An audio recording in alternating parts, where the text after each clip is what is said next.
পৃথিবীর সকল মুসলিমদের আমরা একাধিক হাদিস পেশ করে বলতে চাই, মনে রাখবেন পৃথিবীতে যেই হোক না কেন, হিন্দু, মুসলমান, বৌদ্ধ, খ্রিস্টান, যে কোনো মানুষ যদি রাসূল সাল্লাল্লাহু আলাইহি সাল্লামের উপরে কটু মন্তব্য করে বা তার উপরে ব্যঙ্গ করার কোন পদক্ষেপ গ্রহণ করে, তাহলে সে হত্যার যোগ্য মর্মে একাধিক হাদিস রয়েছে বুখারী, মুসলিম ও অন্যান্য গ্রন্থে। অতএব পৃথিবীর সকল মুসলিমকে যেভাবে সম্ভব, অন্য বন্ধ করে হোক, বদদুয়া করে হোক, যেভাবে সম্ভব আপনার বক্তব্য দিয়ে হোক, সমাবেশ করে হোক, যেভাবে সম্ভব তার বিরোধিতা করতে হবে। এটাই ঠিক।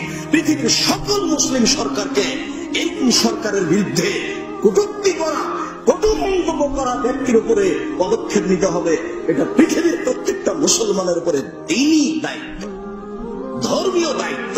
কিছুই যদি সম্ভব না হয়, তাহলে বলতে হবে আল্লাহ তুমি তাকে ধ্বংস করো। কোনটাই যদি সম্ভব না হলে, তাহলে মানুষকে এই পর্যন্ত বলতে হবে, সম্মানিত দিন মুসলিম ভাই বোন, একাধিক হাদিস রয়েছে জুমার খুতবা। আমরা গত জুমায় বিস্তারিত বলেছিলাম, কিন্তু সেগুলো হয়তোবা রেকর্ডিং হয়নি, যার জন্য আমরা অবগত হতে পারছি না। আমরা আজকের আলোচনায় আপনার কাছে যেটিকে পেশ করলাম, তাতে খুব অবগত হলাম যে মানুষ যদি রাসূল সাল্লাল্লাহু আলাইহি ওয়াসাল্লামের উপরে কটু মন্তব্য করে, তাহলে সে বেঁচে থাকার হক রাখে কিনা আমাদের কাছে খুব স্পষ্ট মর্মে আমরা সরকারের কাছে দাবি জানাবো। সম্ভব আমাদেরকে ততটুকু করে যাব। আমরা বলবো শেষ পর্যন্ত আল্লাহ তুমি এরকম মানুষকে ধ্বংস করো।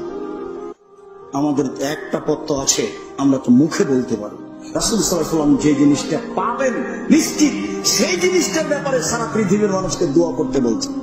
তা আমরা এটা তো একটা দ্বীনি জিম্মেদারি মর্মে এরকম লোকের ধ্বংস কামনা করা আমাদের জন্য জরুরি।